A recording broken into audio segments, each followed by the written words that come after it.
మా latest videos కోసం మా ఈ తెలుగు న్యూస్ ఛానల్ సబ్స్క్రైబ్ చేసి గంట సింబల్ యాక్టివేట్ చేసుకోండి. 2024లో జూన్ 6న వైశాఖ అమావాస్య రాబోతుంది. వైశాఖ అమావాస్య రోజే శనిదేవుడు పుట్టాడు. ఈ రోజే శని జయంతిని జరుపుకుంటారు. అయితే ఈ శని జయంతి వచ్చేలోపు ఈ వీడియోని చూస్తే చాలు, ఈ కథలు వింటే చాలు, అదృష్టం మీ తలుపు తడుతుంది. 1 గంటలో జాతకం మారిపోతుంది. శని దోషాలు పోతాయి, గ్రహ దోషాలు పోతాయి, శని భగవానుడి అనుగ్రహం కలుగుతుంది. శనీశ్వరుడే మిమ్మల్ని కుబేరులుగా మార్చేస్తాడు. మీకు ఉన్న కష్టాలు పోతాయి. ఈ కథలు వింటే చాలు, జన్మ జన్మల పాపాలు పోయి కోటి జన్మల పుణ్యం వస్తుంది. సకల ఐశ్వర్యాలు కలుగుతాయి. మీ దశ దిశ మారిపోతాయి. ఇక మీ ఇంట్లో అన్ని శుభాలే జరుగుతాయి. జ్యోతిష్య శాస్త్రంలో మహాపండితుడు అయిన రావణుడు మనిషి పుట్టుక సమయంలో గ్రహాల గమనం అతని పుట్టుక మీద ప్రభావం చూపిస్తుంది. కాబట్టి తన కొడుకు జన్మించే సమయంలో గ్రహాలన్నిటినీ 11వ స్థానంలో ఉండమని ఆదేశించాడు. రావణుడి ఆజ్ఞ ప్రకారం సూర్యచంద్రులతో సహా గ్రహాలన్నీ 11వ స్థానంలోనే ఉన్నాయి. కానీ శని మాత్రం రావణుడి మాట లెక్క చేయకుండా 12వ స్థానంలో ఉన్నాడు. దాంతో మేఘనాథుడు జన్మించినప్పుడు తన సూచనలు పాటించలేదని, మేఘనాథుడిపై వక్ర దృష్టి పడిందని కోపోద్రిక్తుడైన రావణాసురుడు శనీశ్వరుణ్ణి బంధించాడు. గొలుసులతో శనిని బంధించి ఓ మూల పడేశాడు. అలా 1000 ఏళ్ళు శనిదేవుడు లంకలో బందీగా ఉన్నాడు. త్రేతాయుగంలో రావణుడు సీతను అపహరించి లంకకు తీసుకొచ్చినప్పుడు ఆమెను వెతకడానికి హనుమంతుడు బయలుదేరాడు. లంకలోకి ప్రవేశించిన హనుమ రాముడు గుర్తుగా తనతో పాటు తెచ్చిన అంగుళీకాన్ని సీతకు అందజేశాడు. అప్పటి వరకు శనీశ్వరుడు లంకలోనే బందీగా ఉన్నాడు. రావణుడు తోకకు నిప్పంటించి ఆంజనేయుడిని అంతం చేయాలని చూస్తే దానితోనే లంకాదహనం చేశాడు. అలా లంకాదహనం చేస్తున్నప్పుడు ఓ మూల బందీగా ఉన్న శనిదేవుణ్ణి చూసిన ఆంజనేయుడు ఎవరు నీవని ప్రశ్నించాడు. తన గురించి తెలిపి బంధ విముక్తిని చేయమని వేడుకుంటాడు శనిదేవుడు. అప్పుడు హనుమ తన శక్తితో శనీశ్వరుని విడిపిస్తాడు. బంధ విముక్తుడైన శని అక్కడి నుంచి బయటకు రావడానికి ముందు తన తీక్షణమైన చూపులతో లంకలో మరిన్ని మంటలు వ్యాపింపజేశాడు.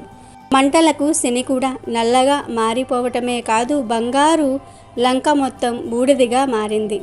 తరువాత శనిదేవుణ్ణి బంధ విముక్తిని చేసినందుకు హనుమంతుడికి కృతజ్ఞతలు తెలిపి భవిష్యత్తులో నీ భక్తులకు ఎలాంటి ఇబ్బందులు కలిగించనని ప్రమాణం చేశాడు.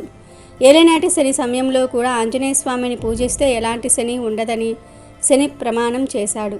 ఆ తరువాత శని రావణుణ్ణి పట్టి పీడించి రావణుని పతనానికి కారణమయ్యాడు. శనిని బంధించటం వలనే రావణుడి పతనం జరిగిందని కొందరు నమ్ముతూ ఉంటారు. మరో పురాణ కథ కూడా ప్రాచుర్యంలో ఉంది. ఒకానొక సమయంలో హనుమంతుడికి కూడా శనికాలం దాపురించింది. అది వానర వీరులంతా కూడా రాముడి కోసం సేతువు నిర్మిస్తున్న సమయం. శనీశ్వరుడు హనుమ కోసం రామేశ్వర సముద్ర తీరానికి వచ్చాడు. అక్కడ వానరులందరూ కలిసి సేతువు నిర్మాణానికి పెద్ద పెద్ద రాతి బండలను తీసుకుని వచ్చి సముద్రంలో పడవేస్తూ ఉన్నారు. హనుమంతుడు పెద్ద బండలను ఏరి పెడుతూ ఉన్నాడు. శ్రీరాముడు ఒక బండ మీద ఆసీనుడై పర్యవేక్షిస్తూ ఉన్నాడు. అప్పుడు శనీశ్వరుడు ముందు రాముని వద్దకు వెళ్ళి, రామా, నేను హనుమంతుణ్ణి పట్టుకునే కాలం వచ్చింది. ఇక హనుమను పట్టి పీడించనా అని శ్రీరాముని అనుమతి అడిగాడు. దానికి రాముడు, శనిదేవ, నన్నెందుకు అనుమతి అడగటం, నీ విధిని నీవు చెయ్యి అని అన్నాడు. ఇక దాంతో శని హనుమంతుని వద్దకు వెళ్ళి, నేను నీ వద్ద 7.5 సంవత్సరాలు ఉండబోతూ ఉన్నాను అన్నాడు. ఆ మాటలు విన్న హనుమ, నేను రామకార్యంలో నిమగ్నమై ఉన్నాను, ఇప్పుడంత కాలం కుదరదన్నాడు హనుమంతుడు. అప్పుడు శని, సరే అయితే 7.5 సంవత్సరాలు వద్దు గాని ప్రస్తుతానికి 7.5 మాసాలు ఉంటాను, సరేనా అన్నాడు. అందుకు కూడా హనుమ ఒప్పుకోలేదు. అప్పుడు శనీశ్వరుడు కనీసం 7.5 వారాలు ఉంటాను అంటూ కాల ప్రమాణం తగ్గించుకుంటూ వచ్చాడు. కానీ హనుమంతుడు రామనామం ఆపకుండా జపిస్తూనే చివరకు ఒక 7 క్షణాల కాలం తనను పట్టుకోవలసినదిగా శనీశ్వరుని కోరాడు. అప్పుడు శనీశ్వరుడు, నీ కాళ్ళల్లో ప్రవేశించనా అని అడిగాడు. దానికి హనుమంతుడు, వద్దు, సేతువు కట్టడానికి రాళ్లను తేవాలి, పరిగెత్తాలన్నా నడవాలన్నా కాళ్ళు అవసరం అన్నాడు. అప్పుడు శని, సరే, నీ చేతులు పట్టుకోనా అన్నాడు. దానికి ఆంజనేయ స్వామి వారు, ఆ రాళ్లను చేతులతోనే కదా మోసి తెస్తున్నాను, చేతులు పట్టుకోవద్దు అన్నాడు. అయితే నన్ను ఏం చేయమంటావు? నీ భుజాలపైన ఎక్కమంటావా అన్నాడు శనీశ్వరుడు. రామ లక్ష్మణులను నా భుజాల మీద ఎక్కించుకొని వెళ్తూ ఉన్నాను, అందువలన భుజాలు ఎక్కడానికి వీలు లేదు అన్నాడు హనుమంతుడు.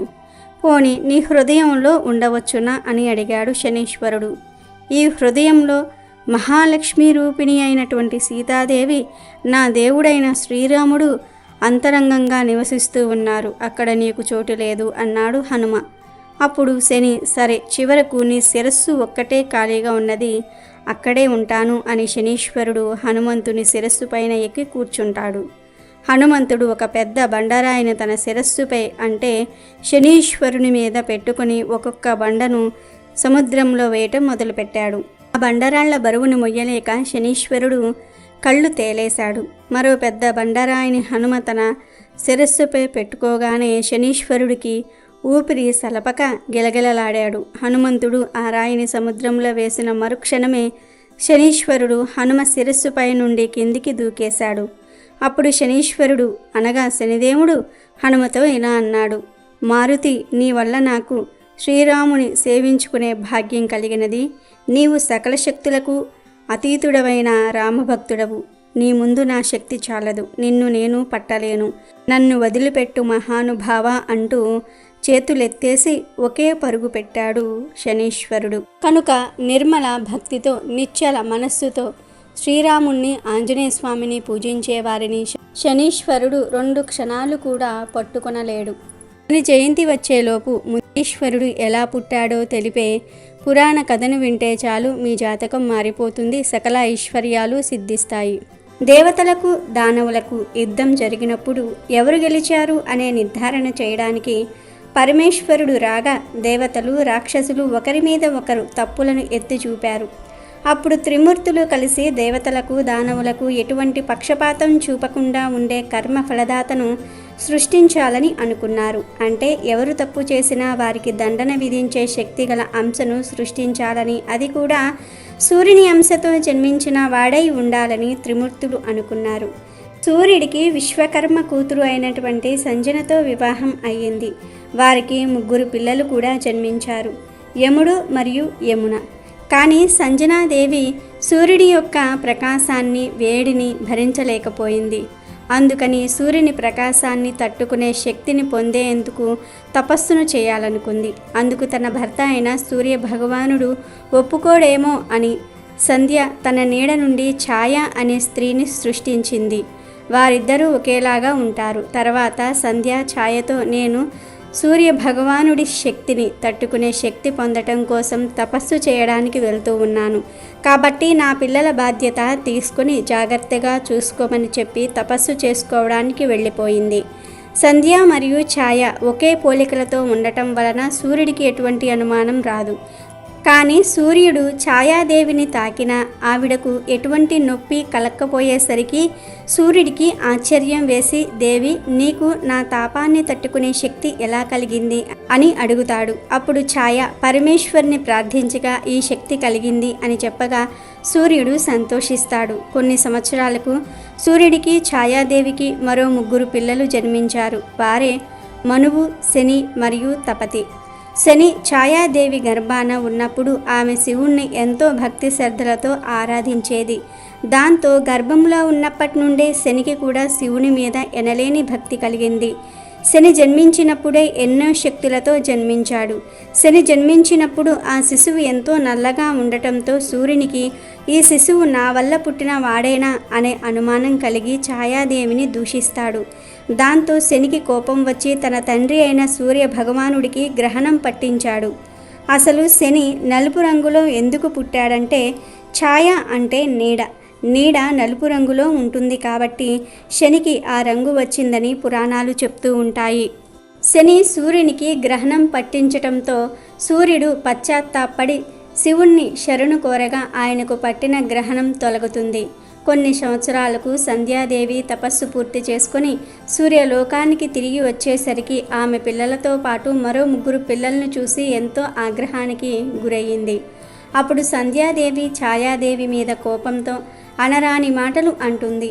నువ్వు నా పిల్లల బాధ్యత తీసుకోమంటే నన్ను మోసం చేశావు అని ఛాయాదేవిని సంధ్య తనలో ఐక్యం అవమంటుంది. ఛాయ సంధ్యలో కలిసిపోతుంది. ఈ విషయం సూర్యుడికి ఏమాత్రం తెలియదు. ఎలాంటి అనుమానం కూడా రాలేదు. తర్వాత సంధ్యాదేవి తన పిల్లలకు ఛాయాదేవి పిల్లలకు పక్షపాతం చూపించటం మొదలుపెట్టింది. శనిదేవుడు తల్లి ప్రవర్తనలో మార్పు గమనిస్తాడు. సంధ్యాదేవి తండ్రి విశ్వకర్మకు కూడా సంధ్యకు సూర్యుడి తేజస్సును తట్టుకునే శక్తి ఎలా వచ్చింది అనే అనుమానం కలిగింది. ఒక్కసారి విశ్వకర్మ సంధ్యతో పిల్లల మధ్య ఎందుకంత పక్షపాతం చూపుతూ ఉన్నావు అని సూర్యుడి ముందే అడిగేస్తాడు. అప్పుడు సంధ్య జరిగిన నిజం చెప్పి ఛాయాదేవి తనను మోసం చేసిందని ఎంతో నీచంగా ఛాయాదేవిని తిట్టగా శనికి కోపం వచ్చి సంధ్యాదేవి గర్భం మీద గట్టిగా తన కాలితో తన్నాడు. దాంతో సంధ్యాదేవికి కోపం వచ్చి శని కాలిని విరిసేసింది. ఇదంతా సూర్యుడు చూసి సంధ్య చేసింది తప్పని తెలుసుకుని శనికి తిరిగి తన కాలిని ప్రసాదించాడు. అందుకే శనికి కాలి నొప్పులు ఎక్కువ. శని చాలా మెల్లగా నడుస్తాడు. తప్పుగా తన తల్లిని దూషించి అనుమానించిన తన తండ్రికే తన దృష్టితో గ్రహణం పట్టించేలా చూశాడు. దీనిని బట్టి తప్పు చేసిన వారికి దండన విధించటంలో ఎటువంటి పక్షపాతం శని చూపించడు అని నిర్ధారణ అయ్యింది. ఛాయాదేవికి సూర్యునికి శనిదేవుడు జన్మించిన రోజే వైశాఖ అమావాస్య. అందరికీ వారి వారి కర్మలను బట్టి ఎటువంటి పక్షపాతం లేకుండా సరైన ఫలితాలను అందజేసేవాడే శనీశ్వరుడు. మనం ధర్మ మార్గాన్ని అనుసరించి శనిదేవుణ్ణి ప్రార్థించినట్లయితే ఆయన పరిపూర్ణ అనుగ్రహం మనకు కలుగుతుంది.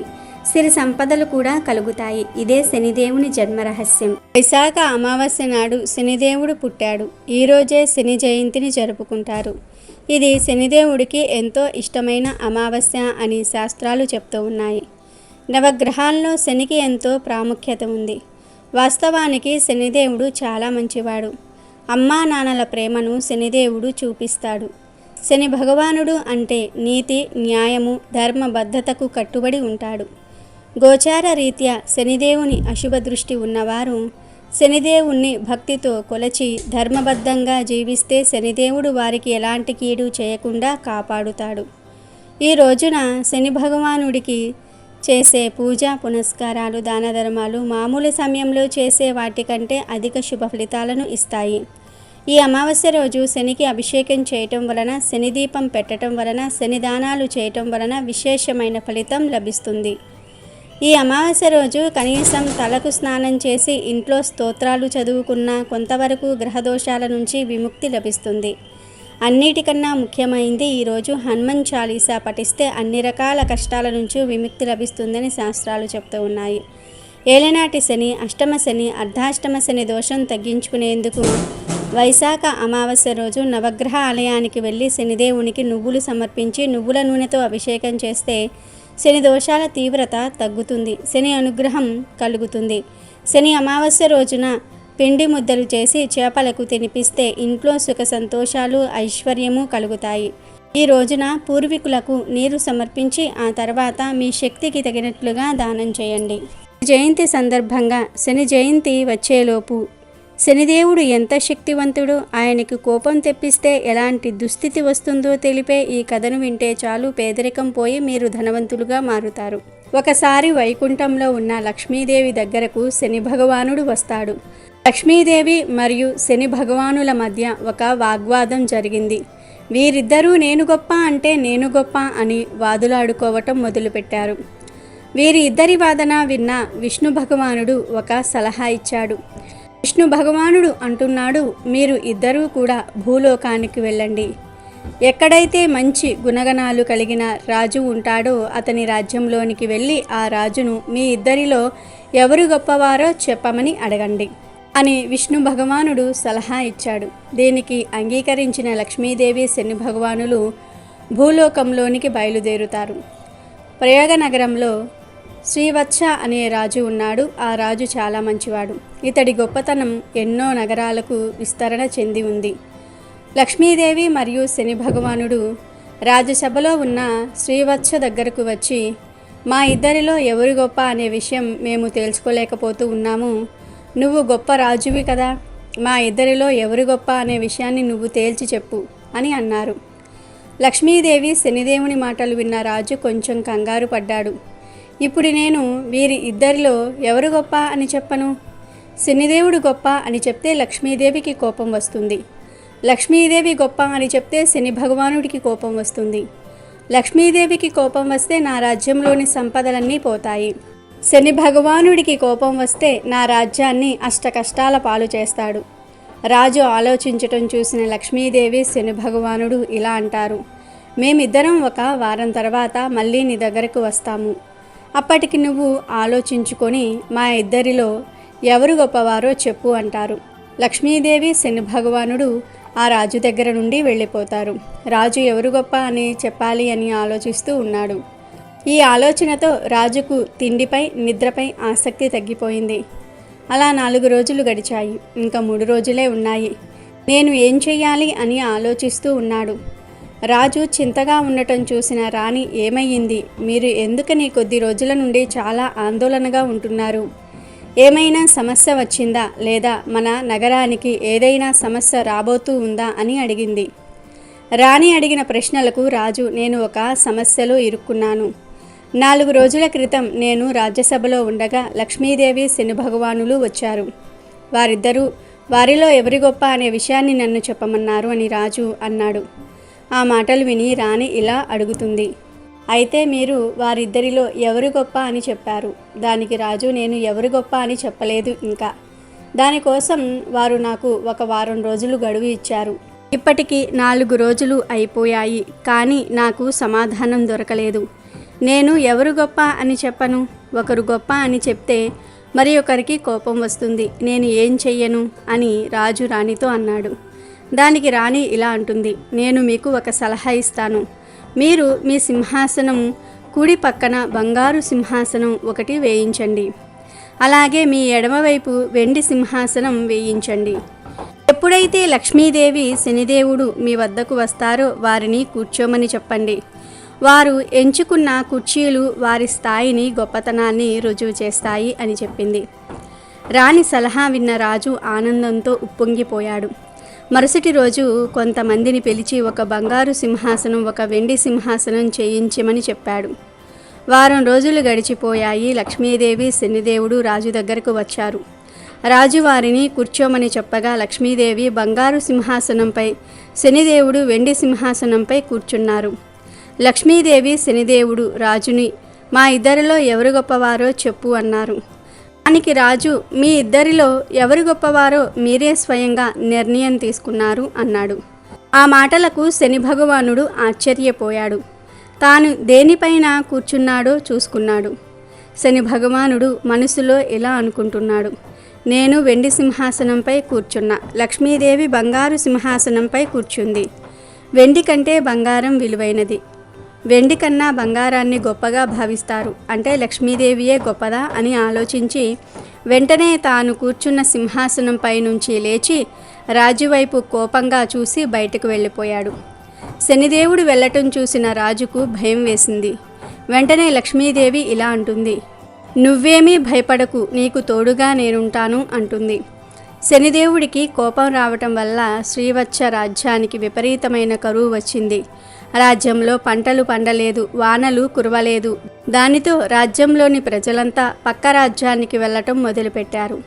చాలా వరకు రాజ్యంలోని ప్రజలంతా రాజ్యాన్ని విడిచి వెళ్ళిపోయారు. అలా ఏడాది గడిచింది. రాజ్యంలో పరిస్థితులు ఏమీ చక్కబడలేదు. దాంతో రాజు రాణి కూడా రాజ్యం విడిచి వెళ్ళాలని నిర్ణయించుకున్నారు. రాజు రాణితో ఇలా అంటాడు, రాణి, మన దగ్గర మిగిలి ఉన్న నాణ్యాలను మూటకట్టు, మనం ఈ రాజ్యాన్ని వదిలి వెళ్ళిపోదాము. రాజు మాటలు విన్న రాణి బాధపడింది. కొన్ని వస్త్రాలు, కొన్ని నాణ్యాలు మూటకట్టింది. రాజ్యం నుండి ఇతర రాజ్యానికి వెళ్ళడానికి సిద్ధంగా ఉన్నారు. రాజును చూసిన శనిదేవుడు కోపంతో విపరీతమైన వానను కురిపించాడు. 4 వైపులా మబ్బులు కమ్ముకున్నాయి. చీకటి కమ్మివేసింది. 4 వైపులా మబ్బులు కమ్ముకున్నాయి. చీకటి కమ్మేసింది. దారి కనిపించటం లేదు. అప్పుడు లక్ష్మీదేవి ఒక పాపరూపంలో అక్కడికి వచ్చి వారిని జాగ్రత్తగా ఒక నది ఒడ్డుకు చేర్చింది. పాపరూపంలో వచ్చిన లక్ష్మీదేవి మాయమైపోయింది. ఇక రాజు రాణి వారి ముందున్న నదిని చూసి మనం ఇప్పుడు ఈ నదిని ఎలా దాటాలి అని అనుకున్నారు. చుట్టూ చూడగా ఒక వ్యక్తి పడవపై రాజుగారి వైపే వస్తున్నాడు. ఆ వ్యక్తి ఎవరో కాదు, శనిదేవుడు. శనిదేవుడు ఒక వ్యక్తి రూపంలో రాజు వద్దకు వచ్చి ఏదైనా సహాయం కావాలా అని అడిగాడు. దానికి రాజు మమ్మల్ని నది ఒడ్డు దాటించు అన్నాడు. అప్పుడు ఆ వ్యక్తి, రాజా, నా పడవలో 2 మాత్రమే సరిపడతారు. ఒకరు నేను, ఇంకొకరు నాతో ప్రయాణం చేసే వ్యక్తి. కానీ మీరు 2 ఉన్నారు. మీతో పాటు కొన్ని మూటలు కూడా ఉన్నాయి అన్నాడు. దానికి రాజు, సరే అయితే ముందు ఈ పడవలో నా భార్య అయిన చిత్రాంగిని ఎక్కించుకో, ఆ తర్వాత నన్ను ఎక్కించుకో, చివరిగా ఈ మూటలను తీసుకొని మా వద్దకు వచ్చేయి అన్నాడు. రాజు మాటలు విన్న ఆ వ్యక్తి సరే అని చెప్పి ముందు రాణిని ఒడ్డుకు చేర్చాడు. ఆ తర్వాత రాజును ఒడ్డుకు చేర్చాడు. ఇక చివరిగా రాజుగారు తెచ్చుకున్న మూటలను పడవలోనికి ఎక్కించుకొని వస్తూ ఉన్నాడు. వ్యక్తి రూపంలో ఉన్న శనిదేవుడు నది మధ్యలోకి రాగానే పడవతో సహా మాయమైపోయాడు. రాజు వద్ద ఉన్న డబ్బంతా శనిదేవుడు తీసుకొని మాయమైపోయాడు. ఇది చూసి రాజు రాణి చాలా బాధపడ్డారు. అయినా సరే ఏం పర్వాలేదు, మనమిద్దరము కష్టపడి పనిచేసుకుందాము, ఎంతో కొంత ధనాన్ని పోగు చేసుకుందాము అని రాజు రాణికి ధైర్యం చెప్పాడు. రాజు రాణి ఒక నగరానికి చేరుకున్నారు. ఆ నగరంలో చిన్న పాక వేసుకొని నివసించడం ప్రారంభించారు. రాజు కొన్ని కట్టలు కట్టుకొని వచ్చి ఆ కట్టెలను వంట చేసుకోవడానికి ఇంటిలో ఉంచి మరికొన్ని కట్టెలను అమ్మి ధనం సంపాదించడం ప్రారంభించారు. లక్ష్మీదేవి దయ వల్ల రాజుగారికి గంధం చెక్కలు దొరికాయి. ఆ గంధం చెక్కలను అమ్మి రాజు చాలా ధనాన్ని పోగు చేశాడు. రాజు రాణి 2 సుఖంగా జీవించటం ప్రారంభించారు. రాజు ఆనందంగా ఉండటం చూసిన శనిదేవుడు రాజు ఆనందాన్ని ఎలా చెడగొట్టాలి అని ఆలోచిస్తూ ఉన్నాడు. ఇది ఇలా ఉండగా రాజు నివసిస్తున్న రాజ్యంలో గంధపు చెక్కలను ఒక ప్రాంతం నుండి ఇంకొక ప్రాంతానికి తీసుకుని వెళ్ళడానికి ఒక వ్యాపారి ప్రతిరోజు నావలో ప్రయాణం చేస్తూ ఉండేవాడు. ఒకరోజు శనిదేవుడు ఆ వ్యాపారి నావను ముందుకు వెళ్లకుండా ఆపేశాడు. నావ ఎందుకు కదలటం లేదు అని వ్యాపారి ఆలోచిస్తూ ఉన్నాడు. ఇంతలో అక్కడికి శనిదేవుడు ఒక బ్రాహ్మణ రూపంలో అక్కడికి వచ్చాడు. బ్రాహ్మణ రూపంలో ఉన్న శనిదేవుడు వ్యాపారితో ఇలా అంటారు, ఈ గ్రామంలో ఒక పతివ్రత స్త్రీ ఉంది. ఆ స్త్రీ నీ నావ తాకితేనే నీ నావ ముందుకు వెళ్తుంది. వెంటనే ఆ స్త్రీ ఎవరో కనిపెట్టు అని చెప్పి ఆ బ్రాహ్మణుడు అక్కడి నుండి అదృశ్యమయ్యాడు. బ్రాహ్మణుడి మాటలు ముందు వ్యాపారి నమ్మలేదు. నావ కదలడానికి చేయవలసిన ప్రయత్నాలన్నీ కూడా చేశాడు. వ్యాపారి ఇలా ఆలోచిస్తాడు, అరే, నావ బాగానే ఉంది, నావలో ఎలాంటి రిపేరు లేదు, మరి ఎందుకని నా నావ ముందుకు వెళ్ళటం లేదు అని అనుకొని, ఒకవేళ ఆ బ్రాహ్మణుడు చెప్పినట్లుగా ఈ రాజ్యంలో ఉన్న పవిత్రమైన స్త్రీ నా నావను తాగితే నా నావ ముందుకు కదులుతుందేమో చూద్దాము అని అనుకుంటాడు. వెంటనే అక్కడ ఉన్న కొంతమంది స్త్రీలను పిలిచి, చూడండి, మీలో ఎవరైతే పవిత్రమైన స్త్రీలు ఉంటారో వారు నా నావను తాకండి, అప్పుడే నా నావ ముందుకు సాగుతుంది అన్నాడు. ఆ మాటలు విని స్త్రీలంతా ముందుకు వచ్చి ఆ నావను తాకారు. కానీ నావ కదలలేదు. ఇంతలో ఒక స్త్రీ రాణి చిత్రాంగి ఇంటికి వచ్చి నావ విషయం చెప్తుంది. అయితే రాణి చిత్రాంగిని తాను రాను అని చెప్తుంది. నా భర్త బయటికి వెళ్ళాడు, తను వచ్చే సమయానికి నేను ఇంటిలో లేకపోతే బాధపడతారు, నా భర్తకు చెప్పకుండా నేను బయటకు ఎక్కడికి రాను అంటుంది. ఆ మాటలు విని ఆ స్త్రీ అక్కడ నుండి నావ ఉండే చోటుకు వెళ్తుంది. ఆమె కూడా ఆ నావను తాకుతుంది. కానీ నావ కదలదు. ఏంటి, ఈ రాజ్యంలో నా నావను ముందుకు నడిపే ఒక్క స్త్రీ కూడా లేదా అని బాధపడతాడు. అప్పుడు ఒక స్త్రీ ఇలా అంటుంది, ఒక స్త్రీ ఇంకా రాలేదు, తన భర్త కట్టెలు కొట్టడానికి వెళ్ళాడంట, తన భర్త చెప్తే గాని ఇల్లు కదిలి రాను అంది. వెంటనే ఆ వ్యాపారి, దయచేసి మీరు ఒక్కసారి ఆమె వద్దకు వెళ్ళి మళ్ళీ ఈ విషయం గురించి చెప్పండి, ఆలస్యమైతే నా వ్యాపారం దెబ్బతింటుంది అని అంటాడు. ఆ స్త్రీ రాణి చిత్రాంగిని దగ్గరకు వెళ్ళి, నావ దగ్గరకు నువ్వు ఒక్కదానివే రాలేదు, నువ్వు తాకితే గాని ఆ నావ కదిలేలా లేదు అంటుంది. ఆ మాటలు విన్న రాజు రాణిని, ఏంటి నువ్వు తాకితే తప్ప నావ కదలదా అన్నాడు. అప్పుడు రాణి, అదేమీ నాకు తెలియదు, మీరు ఇంట్లో లేనప్పుడు ఒక స్త్రీ వచ్చి నన్ను ఆ నావ దగ్గరకు రమ్మని చెప్పింది, నేను నా భర్త ఇంటిలో లేరు, రాను అన్నాను, అంతే అంది. దానికి రాజు, ఒకవేళ నిజంగానే నువ్వు ఆ నావను తాకితే, ఆ నావ కదిలితే ఆ వ్యాపారికి మంచి జరుగుతుందేమో అంటాడు రాజు. దానికి రాణి, అదేమీ నాకు తెలియదు, నాకు అక్కడకు వెళ్ళటం ఇష్టం లేదు అంటుంది. దానికి రాజు, చూడు, నువ్వు ఒకప్పుడు రాణివి, రాణి తన రాజ్యంలో ప్రజలు కష్టంలో ఉంటే చూస్తూ ఊరుకోదు కదా, కాకపోతే ఇప్పుడు నీ స్థాయి మారింది అంతే, కానీ నువ్వు ప్రజలు కష్టంలో ఉంటే సాయం చేయాలి అని రాజు రాణికి నచ్చజెప్పి ఆ నావ వద్దకు తీసుకుని వెళ్తాడు. నావలో ఉన్న వ్యాపారి రాణి చిత్రాంగిని చూసి ఆమె అందానికి ముగ్ధుడై ఆమెను తనతో తీసుకుని వెళ్ళాలని అనుకుంటాడు. రాణి నావపై చెయ్యి వేయగానే నావ కదిలింది. అది చూసి రాజు అక్కడ ఉన్న ప్రజలు ఆశ్చర్యపోయారు. కొంత సమయానికి ప్రజలు అక్కడి నుండి వెళ్ళిపోయారు. రాజు రాణి ఆ వ్యాపారి మాత్రం అక్కడ ఉన్నారు. వ్యాపారి వారికి కృతజ్ఞతలు చెప్పాడు. కానీ ఆ వ్యాపారి బుర్రలో ఒక చెడు ఆలోచన వచ్చింది. వెంటనే రాజును వెనక్కి తోసి రాణిని నావలో ఎక్కించుకొని చాలా దూరం వెళ్ళిపోయాడు. రాజు చూసేసరికి నావ చాలా దూరం వెళ్ళిపోయింది. రాజు చాలా బాధతో గట్టిగా రాణిని పేరుతో పిలిచాడు. అక్కడ రాణి కూడా రాజును పిలుస్తూ ఉంది. కానీ ఏం లాభం లేదు. తరువాత రాణి చిత్రాంగిని ఆ వ్యాపారస్తుణ్ణి కోపగించుకొని సూర్య భగవానుణ్ణి ప్రార్థించింది. నాకు కురీపు రూపాన్ని ఇవ్వు, నేను నా శరీరాన్ని ఎవరికీ ఇవ్వను. సూర్య భగవానుడు నా శీలాన్ని కాపాడండి అని గట్టిగా సూర్య భగవానుణ్ణి ప్రార్థించింది. సూర్య భగవానుడు చిత్రాంగిని రూపాన్ని కురీపుగా మార్చేశాడు. ఆమెను చూసిన వ్యాపారి భయపడి ఆమెను తాకే సాహసం కూడా చేయలేదు. ఇక చేసేది ఏమీ లేక ఆమెను ఆ నావలోనే ఉంచాడు. తనతోనే ఆ నావలో ఆమెను తీసుకొని ఇతర దేశాలకు ప్రయాణం చేసేవాడు. ఇక రాజు విషయానికి వస్తే భార్యను పోగొట్టుకున్న రాజు తనకు ఉన్న ఆస్తినంతా వదిలేసి ఒక ఆశ్రమానికి వెళ్ళి అక్కడ ఉన్న సాధువులకు గోవులకు సేవ చేస్తూ ఉన్నాడు. గోవులకు ఆహారం పెడుతూ ఉన్నాడు. అయితే లక్ష్మీదేవి కృప వల్ల ఆవులు వేసే పేడ కాస్త బంగారు ముద్దలుగా వచ్చాయి. ఆ బంగారు ముద్దలతో రాజు చాలా ధనవంతుడు అయ్యాడు. ఆ బంగారం ముద్దలను బాగా పోగు చేసేవాడు. తన భార్యను తీసుకొని వెళ్ళిన వ్యాపారి ఏదో ఒక రోజు మళ్ళీ ఈ రాజ్యానికి రాకపోతాడా అని ఆశగా ఎదురు చూస్తూ ఉండేవాడు. ఒకరోజు రాజు బంగారాన్ని కరిగించి ఏదైనా తయారు చేయడానికి పక్క రాజ్యానికి తీసుకుని వెళ్దాం అనుకున్నాడు. అప్పుడు ఆ రాజుకు ఆ వ్యాపారి నావ కనిపించింది. వెంటనే అతడిని పిలుస్తాడు. రాజుకు ఆ వ్యాపారి గుర్తున్నాడు. కానీ రాజు ముసుగు వేసుకొని ఉండటం వల్ల వ్యాపారి రాజును గుర్తుపట్టలేదు. వ్యాపారి రాజు వద్దకు రాగానే రాజు ఇలా అంటాడు, అయ్యా, నన్ను ఆ ఒడ్డుకు చేర్చండి. నా వద్ద చాలా బంగారం ఉంది. నేను దీనిని కరిగించి నా భార్యకు మంచి ఆభరణం చేయిస్తా అని చెప్పి బంగారు ముద్దలు ఉన్న మూటలను చూపిస్తాడు. బంగారంపై ఆశపడిన వ్యాపారి రాజును నావలోకి ఎక్కించుకుంటాడు. రాజు రాణిని వెతికే పనిలో ఉండగా వ్యాపారి వెనక నుండి వచ్చి రాజును నీటిలోనికి తోసేస్తాడు. నీటి శబ్దం విన్న రాణి బయటకు చూసింది. రాజు నీటిలో పడిపోవటం చూసిన రాణి నావలో ఉండే గాలి తలగడను రాజుకు అందేలాగా విసిరింది. రాజు ఎలాగోలా ఒడ్డుకు చేరుకున్నాడు. అక్కడ ఉన్న కొంతమంది ప్రజలు శ్రీవత్స రాజును మీరు ఎవరు, ఎలా ఈ నీటిలో కొట్టుకుని వచ్చారు అని అడుగుతారు. అప్పుడు శ్రీవత్సరాజు నేను నాకున్న సర్వస్వాన్ని కోల్పోయాను అంటాడు. అప్పుడు ప్రజలంతా కలిసి ఆ రాజ్యపు రాజు వద్దకు శ్రీవత్సరాజును తీసుకుని వెళ్తారు.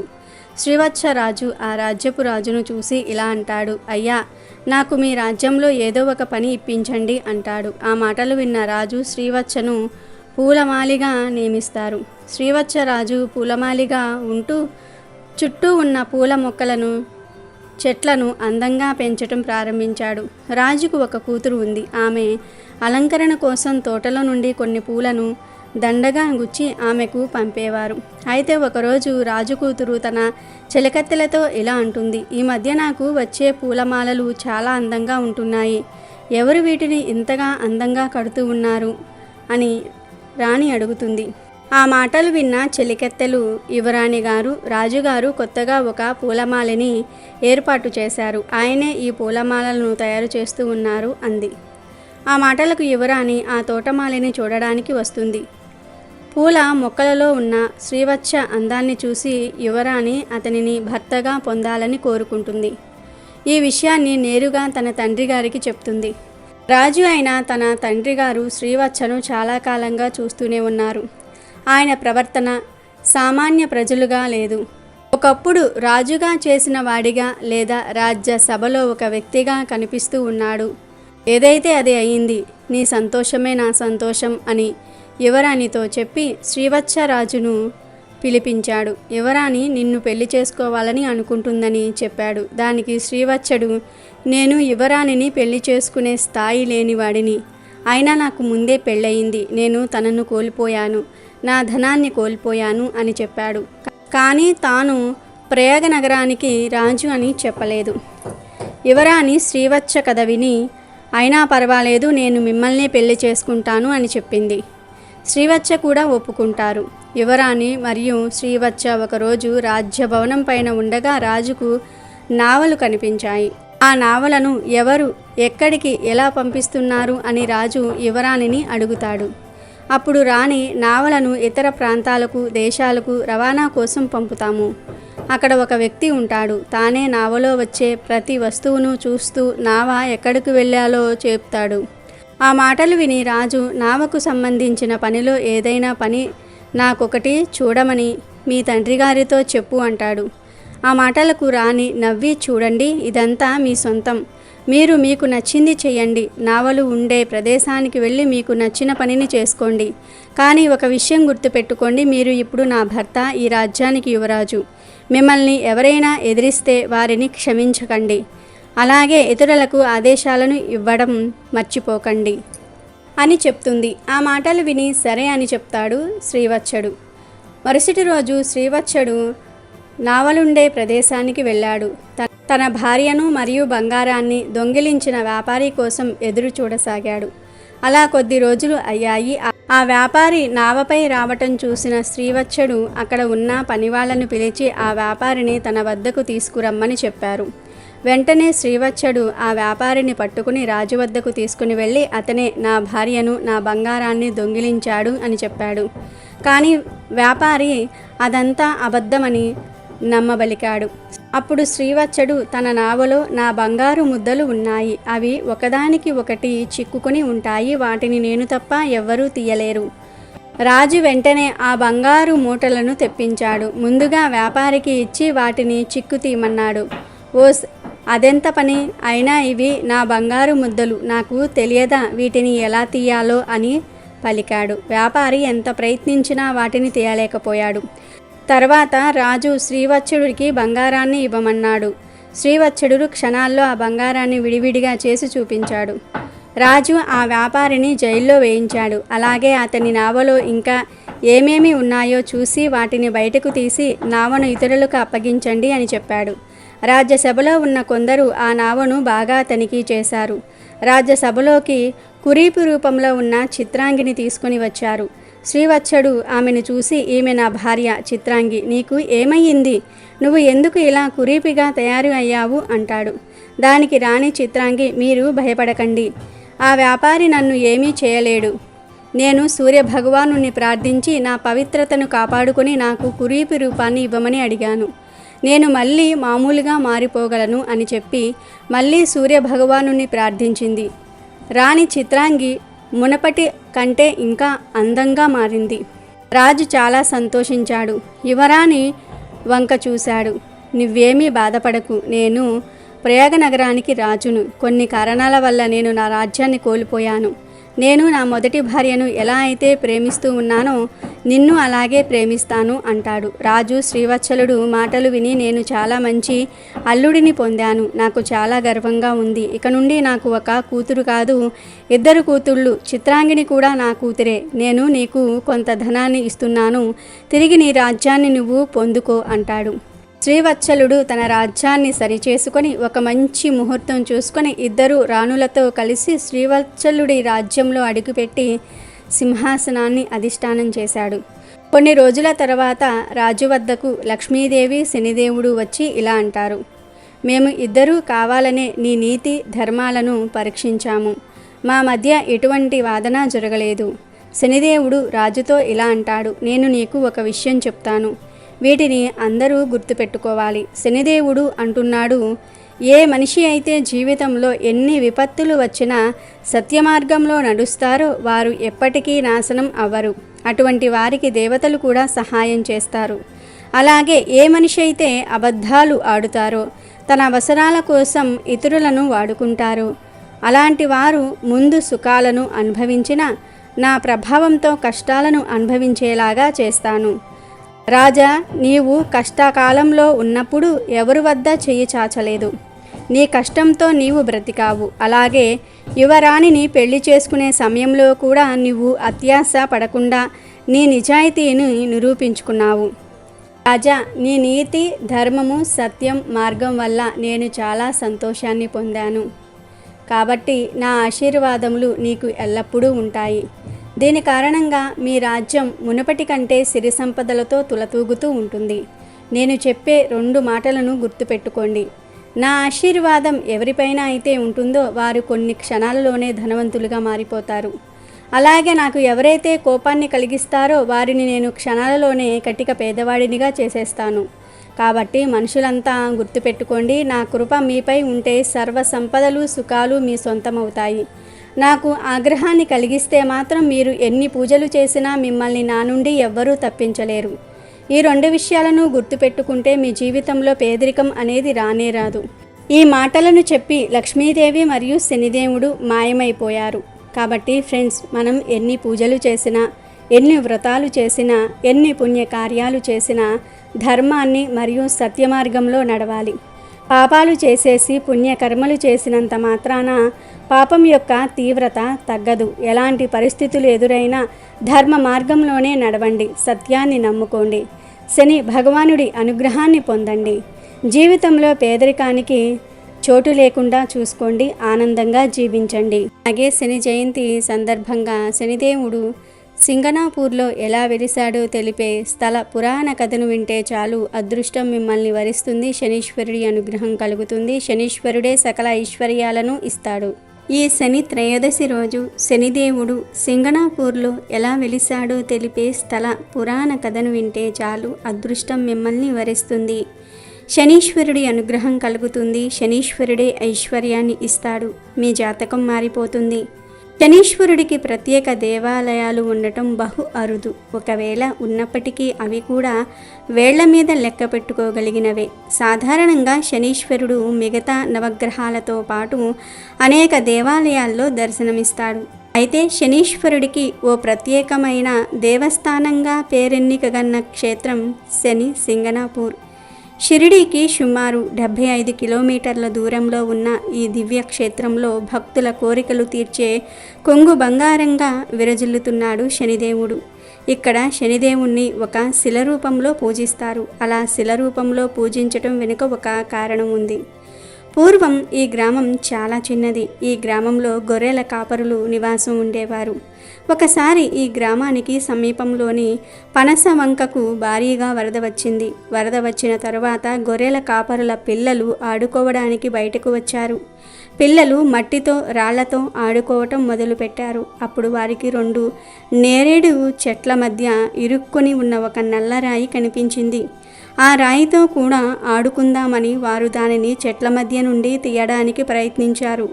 కానీ ఎంతలాగినా ఆ రాయి రాలేదు. అప్పుడు పిల్లలు చేతిలో ఉన్న కర్రలతో గట్టిగా రాయిని కొట్టారు. చివరికి బలంగా ఉన్న కర్రతో కొడుతూ ఉంటే అది ఆ రాయికి గుచ్చుకుంది. గుచ్చుకున్న ప్రాంతం నుంచి రక్తం రాసాగింది. రక్తాన్ని చూసి పిల్లలు భయంతో ఇళ్లకు పరుగులు తీసి తాము చూసిన సంఘటనను తల్లిదండ్రులకు వివరించారు. ప్రజలంతా వచ్చి పిల్లలు చెప్పిన నల్లరాయిని, ఆ రాయి నుండి కారుతున్న రక్తపు ధారలను చూశారు. చెట్ల మధ్య ఉన్న రాయిని ప్రజలు కదిలించి తమ గ్రామానికి తీసుకుని వెళ్ళడానికి విశ్వ ప్రయత్నాలు చేశారు. కానీ నల్లని రాయి కదలలేదు. దాంతో ప్రజలు గ్రామానికి తిరిగి వెళ్ళిపోయారు. అయితే అదే రోజు రాత్రి గ్రామ పెద్దకు శనిదేవుడు కలలోనికి వచ్చి తాను శనీశ్వరుడినని, తానే ఒక శిల రూపంలో తన గ్రామానికి వచ్చానని, ఎవరు పడితే వారు తీస్తే నేను అక్కడి నుండి కదలను అని, మామ అల్లుడు వరస కలిగిన వారు మామ అల్లునికి చెందిన నల్లని ఎద్దులు తీసుకుని వచ్చి మూర్తిని కదిలిస్తే గ్రామానికి వస్తానని, తనకు గ్రామంలో పూజలు చేయమని శనిదేవుడు గ్రామ పెద్దకు చెప్తాడు. అంతేకాదు శనిదేవుడు ఆకాశం మొత్తం తనకు నీడ అని, తనకు ఎటువంటి నీడ అవసరం లేదని, తాను బహాటకముగా ఉండుటకు ఇష్టపడతానని, కాబట్టి తమ ఊరిలో నాకు ఏ ఆలయ నిర్మాణము అక్కర్లేదని, రాయి రూపంలో ఉన్న తనకు ప్రతినిత్యము పూజ చేస్తూ శనివారాలలో శని త్రయోదశి, శని జయంతి వంటి పర్వదినాలలో తప్పకుండా తైలాభిషేకం చేయమని చెప్పాడు. అలాగే గ్రామ పెద్దకు శనిదేవుడు ఇంకొక విషయాన్ని కూడా చెప్తాడు. అదేమిటి అంటే తను స్వయంభూగా వెలిసిన ఆ పల్లెకు ఇక మీదట బందిపోటుల, దొంగల, దోపిడీదారుల, కన్నము వేసే దొంగల భయం ఎప్పటికీ ఉండజాలదని మాట ఇచ్చి అదృశ్యం అయ్యాడు. గ్రామ పెద్ద తనకు కలలో శనిదేవుడి చెప్పిందంతా కూడా ప్రజలకు చెప్పి స్వామి కలలో చెప్పిన ఆజ్ఞ మేరకు నల్లని రాయిని మామ అల్లుడు చేత కదిలించి పైకి లేపి గ్రామానికి తీసుకుని వచ్చి ప్రతిష్ఠించినట్లుగా స్థల పురాణం చెప్తుంది. 5.6 అడుగులు పొడవు, 1.6 అడుగుల వెడల్పు కలిగి ఉన్న ఈ మూర్తిని అప్పట్నుంచి కట్టపై ప్రతిష్ఠించి శనీశ్వరుడిగా పూజలు చేస్తూ ఉన్నారు. శనీశ్వర మూర్తిని ప్రతిష్ఠించారు, కానీ శనీశ్వరుడికి గుడి లేదు. అలా శనిదేవుడు వాన, గాలి, రాత్రి, పగలు, చలి, వేడి ఇలా అన్నిటినీ చవిచూస్తూ సింగనాపూర్లో భక్తుల చేత పూజలు అందుకుంటూ ఉన్నాడు. అంతేకాదు ఇక్కడ శనిదేవుడు వెలిసినప్పటి నుంచి దొంగతనాలు అనేవే జరగలేదు. ఇక్కడి ప్రజలు దొంగతనాలు జరగవనే నమ్మకంతో ఉంటారు. వారు ఇళ్లకు తాళాలు కూడా వెయ్యరు.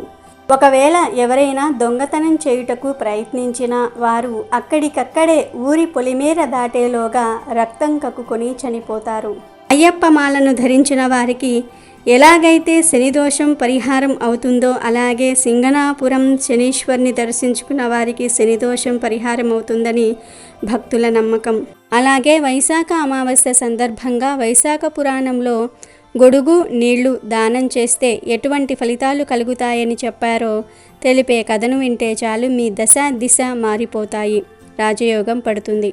వంగదేశమున కుసేతు మహారాజు కుమారుడగు హేమకాంతుడు అనే రాజు కలడు. మహావీరుడగు అతడు ఒకప్పుడు వేటకు పోయెను. అతడు అడవిలో వారాహము మునగు జంతువులను వేటాడి అలసి అచ్చటనున్న మునుల ఆశ్రమముకు పోయెను. ఆ ఆశ్రమము శతర్చునులు అనే ఒక మునుల ఆశ్రమము. అచ్చట ఉన్న మునులు నిశ్చల మనస్కులై బాహ్య స్మృతి లేని తపోదీక్షలో ఉన్నారు. ఆ విషయము తెలియని రాజకుమారుడు వారిని పలు విధములుగా పలకరించినా వారు సమాధానమియ్యలేదు. దాంతో రాజు వారిని చంపబోయెను. ఆ మునులు తనను ఆదరింపలేదని రాజు కోపగించుకునెను. అప్పుడు ఆ మునుల శిష్యులు అక్కడకు వచ్చి రాజును వారించిరి. ఓ దుర్బుద్ధి, మా గురువులు తపోదీక్షలో ఉన్నారు. వారికి బాహ్య స్మృతి లేదు, కావున వారు నిన్ను చూడలేదు, గౌరవింపలేదు. ఇట్టి వారిపై కోపము కూడదని వారు పలికిరి. అప్పుడు సుకేతుని కుమారుడగు హేమకాంతుడు వారిని చూచి, గురువులు తపోదీక్షలో ఉన్నచో మీరు అలసిన నాకు ఆతిథ్యమును ఇవ్వండని అలసట వలన వచ్చిన కోపముతో పలికెను. అప్పుడు వారు రాజుతో, రా కుమార, మేము భిక్షాన్నమును తినువారము, మీకు ఆతిథ్యమిచ్చుటకు మా గురువుల ఆజ్ఞ లేదు. ఇట్టి మేము నీకు ఆతిథ్యము ఇయ్యజాలము అని చెప్పిరి. అప్పుడు హేమకాంతుడు, ప్రభువులమగు మేము క్రూర జంతువులు, దొంగలు మునగు వారి నుండి మిమ్మును రక్షించుచూ ఉన్నాము. మేమిచ్చిన అగ్రహారములు మునగు వానిని పొందియు మీరు మా ఎడల ఈ విధముగా ఉండరాదు.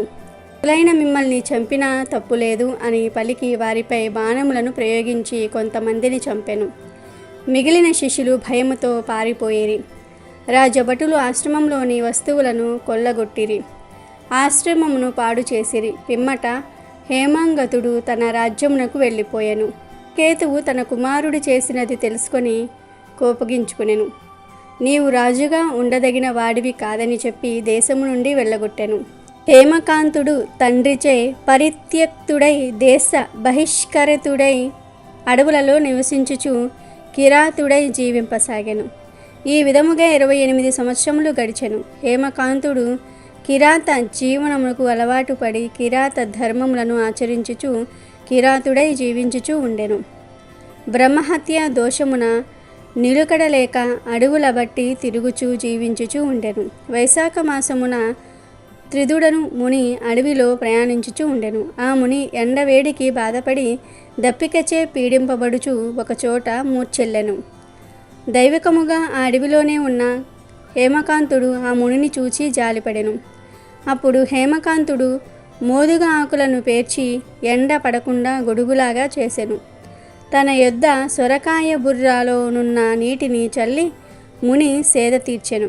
ఋతుడు హేమకాంతుడు చేసిన ఉపకారముల వలన సేద తీరి సొరకాయ బుర్రలోని నీరు త్రాగి హేమకాంతుడికి కృతజ్ఞతలు చెప్పి మోదుగాకుల గొడుగుతో ప్రయాణము చేసి ఒక గ్రామమునకు చేరి సుఖముగా ఉండెను. హేమాంగతుడు వైశాఖమాస వ్రతమును ఆచరింపకపోయినను జాలిపడి త్రితునకు గొడుగును కల్పించి నీటిని ఇచ్చుటచే వానికి గల పాపములన్నీ కూడా పోయాయి. దీనికి హేమకాంతుడు మిక్కిలి ఆశ్చర్యపడెను.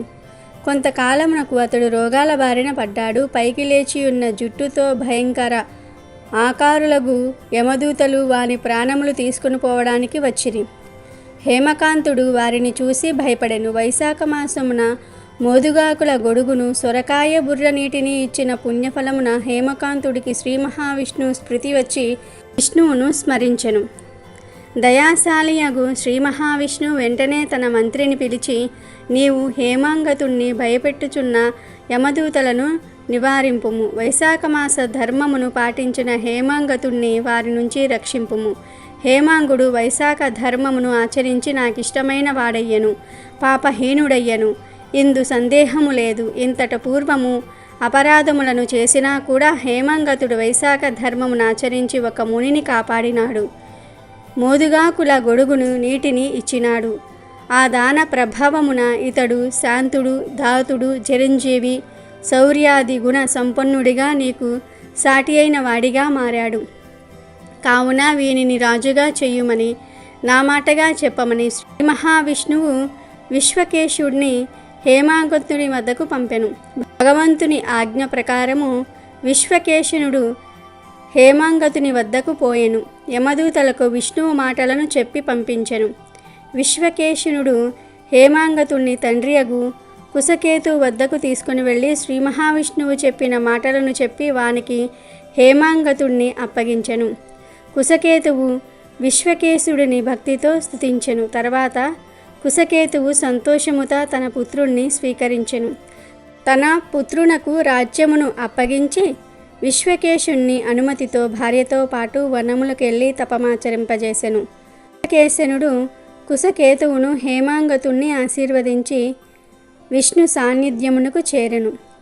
హేమకాంతుడు మహారాజైన తర్వాత ప్రతి సంవత్సరము వైశాఖ మాసమున వైశాఖ వ్రతమును దానికి చెందిన దానములను చేసి విష్ణు ప్రీతికి పాత్రుడయ్యను. హేమాంగతుడు బ్రహ్మజ్ఞాని అయి ధర్మ మార్గమును అవలంబించి శాంతుడు, ధాతుడు, జితేంద్రియుడు, దయాస్వభావి అయి అన్ని యజ్ఞములను చేసెను. సర్వసంపదలను పొంది పుత్రులు పౌత్రులతో కూడిన వాడే సర్వలోకములను అనుభవించెను. చిరకాలము రాజ్యమును చక్కగా పాలించి విష్ణులోకమును పొందెను. కాబట్టి వైశాఖ మాసంలో చేసే ధర్మములు సాటిలేనివి, సులభ సాధ్యములు, పుణ్యప్రదములు. అలాగే శని జయంతి సందర్భంగా శని జయంతి వచ్చేలోపు శనిదేవుడి వక్ర దృష్టి పడితే రావణాసురుడి వంటి వాడైనా సరే నాశనం కాక తప్పదు అని తెలిపే ఈ పవిత్ర కథను వింటే చాలు జన్మల పాపాలు పోయి కోటి జన్మల పుణ్యం వస్తుంది. శనిదేవుడు సాధారణ మానవులనే కాదు దేవతలను కూడా పట్టి పీడిస్తాడు. రామాయణంలో రావణాసురుడు ఎందుకు నాశనమయ్యాడు, ఆయన వంశం ఎందుకు క్షీణించింది అని అడిగితే అందరూ రావణుడు సీతాదేవిని అపహరించాడు, దానివలనే రాముడి చేతిలో అతని కథ ముగిసిందని చెప్తారు. కానీ అసలు కారణం అది కాదు. రావణాసురుడు నాశనం అవటం వెనుక ఒక రహస్యం ఉంది. రావణాసురుడు సామాన్యుడు కాదు. 10 తలలతో 20 చేతులతో స్వర్ణ లంకను పరిపాలించాడు. 4 లక్షల విధులతో 9 కోట్ల శివుడి దేవస్థానాలతో అష్టదిక్పాలకులను శాసించాడు. అంతేకాదు ఆయన అన్ని వేదాలను చదివాడు. రావణాసురుడు అన్ని శాస్త్రాలు తెలిసినవాడు. 64 విద్యలలో ప్రావీణ్యం కలిగినవాడు. నవగ్రహాలను 9 మెట్లుగా చేసుకుని తొక్కినవాడు రావణ బ్రహ్మ. ఒకరోజు రావణాసురుడు సింహాసనం మీద కూర్చొని ఉంటే 2 రాక్షసులు వచ్చి, స్వామి రావణ బ్రహ్మ, వీడు నా భార్యను తీసుకుని వెళ్ళిపోయాడు. అన్యాయంగా నా భార్యను చెడపట్టాడు. మీరే తీర్పు చెప్పండి అంటాడు. అప్పుడు రావణాసురుడు కోపంతో, ఓరి దుష్టుడా, పరాయి స్త్రీ తల్లి వంటిది వేరే వారి భార్యను నీవెందుకు అపహరించావు? అది అన్యాయం, ఇది అధర్మం అని చెప్పి వెంటనే వీడిని ఉరి తీయండి అని శిక్ష విధిస్తాడు. ఆ తర్వాత కాసేపటికి నారదుడు రావణుడి దగ్గరికి వస్తాడు. రావణాసురుడు సింహాసనం మీద కూర్చుని ఉంటాడు. నవగ్రహాలను బోర్లా పెట్టి వారి వీపులను తొక్కుతూ ఉన్నాడు. ఆ నవగ్రహ దేవతల వద్దకు వచ్చి నారదుడు, ఏంటి నవగ్రహ దేవతలారా, మీ దృష్టి పడితే ప్రపంచమే తారుమారు అవుతుంది, కానీ నేడు ఈ రావణాసురుడి కాళ్ళ కింద నలిగిపోతున్నారే అని అంటాడు. దానికి శనీశ్వరుడు ఇలా అంటాడు, నారద, మా వీపు మీద కాళ్ళు పెట్టి తొక్కటం కాదు, ఒక్కసారి మమ్మల్ని బోర్లా పడుకోబెట్టకుండా తిప్పి చూడమను, అప్పుడు మా ప్రతాపం చూపిస్తామని అంటాడు. వెంటనే నారదుడు రావణాసురుడికి ఈ విషయాన్ని చెప్తాడు. రావణాసుర, ఇది విను. నీవు ఇంత పరాక్రమవంతుడివి, నవగ్రహాలను వీపుల మీద ఎందుకు తొక్కుతున్నావు? వాళ్ళ హృదయాల మీద కాళ్ళు పెట్టి తొక్కవచ్చు కదా, అప్పుడే నీ విలువ పెరుగుతుంది. ఎందుకంటే ఇది దొంగ దెబ్బతీసినట్టు అవుతుంది.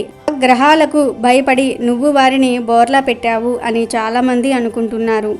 దేవతలు కూడా అదే అనుకుంటూ ఉన్నారు అని అనగానే రావణాసురుడు ఇలా అంటాడు, నారద, నాకు ఎదురే లేదు. ఓ నవగ్రహ దేవతలారా, నా వైపు తిరగండి అని అంటాడు. వెంటనే నవగ్రహ దేవతలు తిరుగుతారు. ఆ వెంటనే వారి హృదయాలపై కాలు పెడుతూ వస్తాడు రావణాసురుడు. సూర్యుడు, చంద్రుడు, అంగారకుడు, బుధుడు, బృహస్పతి, శుక్రుడు ఇలా అందరి హృదయాల మీద కాళ్ళు పెట్టి వస్తాడు. కానీ శని గ్రహం మీద కాళ్ళు పెట్టడానికి రాగానే శని దృష్టి రావణుడి మీద పడుతుంది. అంతలోనే శూర్పణఖ రావణుడి దగ్గరికి వచ్చి అన్నా అని ఏడుస్తుంది. రావణుడు ఏమయ్యింది శూర్పణఖ అని అడిగితే, అరణ్యంలో రామలక్ష్మణులు ఉన్నారు. నా ముక్కు చెవులు లక్ష్మణుడు కోసి చేతిలో పెట్టాడు. రాముడి భార్య సీత చాలా అందంగా ఉంటుంది. అటువంటి అందమైన స్త్రీ నీకు భార్యగా ఉంటే బాగుంటుంది అని శూర్పణఖ అంటుంది. శని దృష్టి సోకటం వలన రావణాసురుడి బుద్ధి వక్రించి సీతాదేవిని అపహరిస్తాడు. ఆ తర్వాత రామలక్ష్మణుల చేతిలో రావణుడు మరణిస్తాడు. రాక్షస వంశం నాశనమైపోతుంది.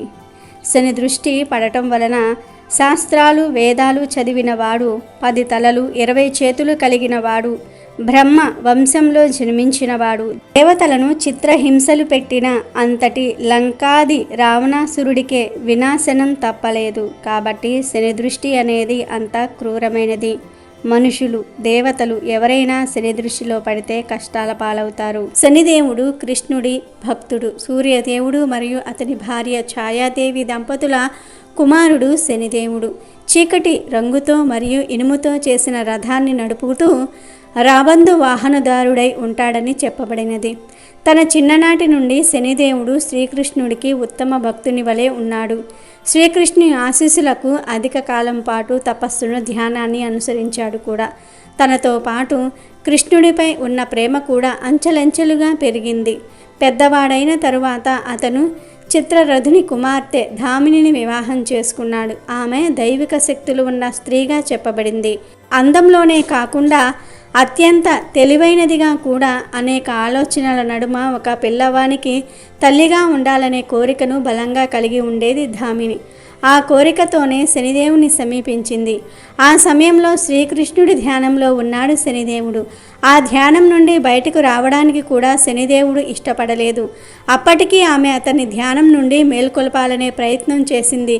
కానీ ఆమె ప్రయత్నాలన్నీ కూడా వ్యర్థమయ్యాయి. శనిదేవుని ప్రవర్తనతో బాధపడిన ధామిని తాను మాట్లాడాలని కోరినప్పుడు ఆమెను చూడని కారణాన అతని ఎదురుగా నిలబడి ఎవరు చూసినా వారు నాశనం కాబడతారని శపించింది.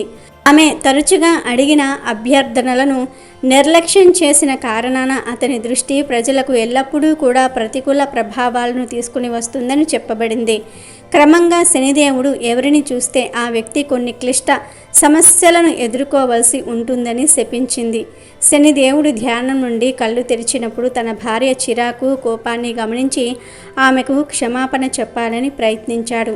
క్రమంగా ఆమె దానిని అర్థం చేసుకొని శాపం ఇచ్చినందుకు విచారం వ్యక్తం చేసినప్పటికీ శాపం యొక్క ప్రభావాలను రద్దు చేయగల శక్తులు ఆమెకు లేని కారణంగా ఆ శాపం కొనసాగించబడుతోంది. అయినప్పటికీ తన భక్తులు కాపాడాలని కోరుకుంటున్న కారణంగా వారిని చూడకుండా ఎల్లప్పుడూ కూడా తల దించుకునే ఉండాలని నిర్ణయించుకున్నాడు శనిదేవుడు. అయినను అతని ఎదురుగా చేరి చూడటం మానవ తప్పెదమే అవుతుంది, కానీ శనిదేవుని తప్పు కాజాలదు అని చెప్పబడింది. కావున నవగ్రహ ఆరాధన చేసే సమయంలో కూడా తల దించుకునే ఆరాధించవలసినదిగా సూచించటం జరుగుతుంది. ఇలా శాపం పొందిన తర్వాత ఒకసారి గణపతి పుట్టినప్పుడు శని అక్కడికి వెళ్ళాడు. గణేశుడు అవతరించగానే ఆ బాలుణ్ణి చూడడానికి ఎందరెందరో దేవతలు పార్వతీ పరమేశ్వర్ల ఇంటికి వస్తూ ఉండేవారు. అలా అచట ముచ్చటైన బాలుణ్ణి చూసి ఆశీర్వదించి అంతా కూడా ఆనందంగా వెళ్తూ ఉండేవారు. వారిలాగానే సూర్యుడి కుమారుడైన శని కూడా ఆ శిశువును చూడడానికి ముచ్చట పడుతూ వచ్చాడు. అయితే శని అందరిలాగా తల ఎత్తుకొని కాక తల దించుకుని నేల చూపులు చూస్తూ వచ్చాడు. అతడలా రావడానికి ముందు గోలోకంలో ఉన్న శ్రీకృష్ణుని మనసారా స్తుతించాడు. అలాగే ఆయన పక్కనే ఉన్న శ్రీహరిని, బ్రహ్మదేవుణ్ణి, శంకరుణ్ణి, ధర్మదేవతను, సూర్యుణ్ణి, ఇతర దేవతలందరినీ కూడా వినయంగా స్తుతించి నమస్కరించి ఆ తర్వాతనే శిశురూపంలో ఉన్న గణపతిని చూడడానికి బయలుదేరాడు. ఆయన ముందుగా పార్వతీదేవి అంతఃపురం ముందున్న శూలహస్తుడైన విశాలాక్షుడు అనే ఒక శివ కింకరుడి దగ్గరకు వచ్చి తల దించుకునే ఆ కంకరుడితో తానెవరో చెప్పి తనను లోపలికి పంపమన్నాడు. విశాలాక్షుడు శనేశ్వరుని లోపలికి అనుమతించాడు. శని లోపలికి వెళ్ళేసరికి పార్వతీదేవి రత్న సింహాసనం మీద కూర్చుని ఉంది. 5-6 పరిచారికులు తెల్లని వింజుంబరాలు వీస్తూ సేవిస్తూ ఉన్నారు. రత్నభూషణాలను అలంకరించుకున్న ఆమె ఒళ్ళో శిశురూప గణపతి ఉన్నాడు. అందరూ ఆ తల్లి బిడ్డలను చూసి పలకరించి వెళ్తూ ఉన్నారు. రత్న సింహాసనం మీద ఉన్న పార్వతీదేవి దూరంగా తల దించుకుని నిలుచున్న శనీశ్వరుని చూసింది. ఆమెకు ఆయన ఒక్కడే అలా చాలాసేపటి నుంచి తల దించుకుని ఉండడం విచిత్రం అనిపించింది. అలా ఉండడానికి కారణమేమిటో చెప్పమని అంది. అప్పుడు శని అది తన కుటుంబానికి సంబంధించిన విషయమని, అయినా సరే జగత్తంతటికీ కూడా తల్లి లాంటి దానివైన పార్వతీదేవి అడిగినప్పుడు చెప్పటమే ఎంతో మేలైన విషయమని అంటూ తన స్వవిషయాన్ని వివరంగా పార్వతీదేవికి ఇలా చెప్పాడు. తాను సూర్యుడి కుమారుడినని, తనకు యుక్త వయసు రాగానే సూర్యుడు చిత్రరథుడి కుమార్తెతో తనకు వివాహం చేశాడని అన్నాడు. తాను చిన్నప్పటి నుంచి నిరంతరం శ్రీహరినే ధ్యానిస్తూ ఉండేవాడినని, హరి ధ్యానమే తప్ప వేరొకటి తెలియదని, తనకు మళ్ళీ తనలాగే భక్తి పరురాలైనటువంటి భార్య దొరికినందుకు ఆనందించానన్నాడు. తన భార్య కూడా ఎప్పుడూ అలా ధ్యానంలోనే ఉండేదని, అయితే ఓసారి ఆమె ఋతుస్నాత అయి సంతానార్థం తన దగ్గరకు వచ్చి నిలిచినా తాను ఆమె వైపు కనీసం చూడలేదన్నాడు. అందుకు ఆమెకు బాగా కోపం వచ్చి ఆనాటి నుంచి తాను ఎవరి అయినా సరే నేరుగా ఎవరిని చూస్తే ఎదురుగా వారు నశిస్తారని శపించిందని పార్వతీదేవికి శనీశ్వరుడు చెప్పాడు. ఆ తర్వాత ఆమెను తాను ప్రసన్నురాలను చేసుకున్న ఆ శాపం మాత్రం విముక్తి కాలేదని, తాను ఎవరి వైపు నేరుగా చూస్తే వారు నశిస్తున్నారు గనుక అదో దృష్టితో కాలం గడుపుతూ ఉన్నానన్నాడు శనీశ్వరుడు. పార్వతీమాత ఆ మాటలు విని శని పరిస్థితికి బాధపడింది. అయినా జరిగేదంతా కూడా భగవతేచ్ఛే ప్రకారం కర్మను అనుసరించి జరుగుతూ ఉంటాయి కదా, మరేమీ ఇబ్బంది లేదు, మా ఇద్దరి వంక నీవు చూడవచ్చు అని పార్వతీదేవి శనితో అంది.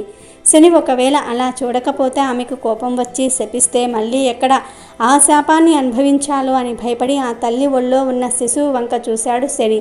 ఆ మరుక్షణంలోనే ఆ శిశువు తల తెగి గోలోకంలోని శ్రీకృష్ణుడిలో లీనమయ్యింది. శని చెప్తున్న విషయాన్ని పట్టించుకోక పార్వతీమాత అలా పుత్ర శోకానికి గురైంది. శోకిస్తున్న ఆమెను ఓదార్చి శ్రీహరి గజ శిరస్సును తెచ్చి మళ్ళీ గణపతికి ప్రాణ ప్రతిష్ఠ చేశాడు. ఈ కథ సందర్భంలో శని అదో దృష్టికి సంబంధించిన ఆమె భార్య శాపం, అలాగే పార్వతీసుతుడు గణపతికి గజాననం రావడానికి సంబంధించిన విషయాలు ఉన్నాయి. కాబట్టి వైశాఖ అమావాస్య శని జయంతి వచ్చేలోపు ఈ వీడియోని చూస్తే చాలు, ఈ కథలు వింటే చాలు. అదృష్టం మీ తలుపు తడుతుంది. 1 గంటలో మీ జాతకం మారిపోతుంది. శని దోషాలు పోతాయి, గ్రహ దోషాలు పోతాయి, శని భగవానుడి అనుగ్రహం కలుగుతుంది. శనీశ్వరుడే మిమ్మల్ని కుబేరులుగా మార్చేస్తాడు. మీకు ఉన్న కష్టాలు పోతాయి. ఈ కథలు వింటే చాలు, జన్మజన్మల పాపాలు పోయి కోటి జన్మల పుణ్యం వస్తుంది. సకల ఐశ్వర్యాలు కలుగుతాయి. మీ దశ దిశ మారిపోతాయి. ఇక మీ ఇంట్లో అన్ని శుభాలే జరుగుతాయి. అమెజాన్లో బెస్ట్ డిస్కౌంట్స్ కోసం వీడియో డిస్క్రిప్షన్లో లింకు ఉంది, చూడండి.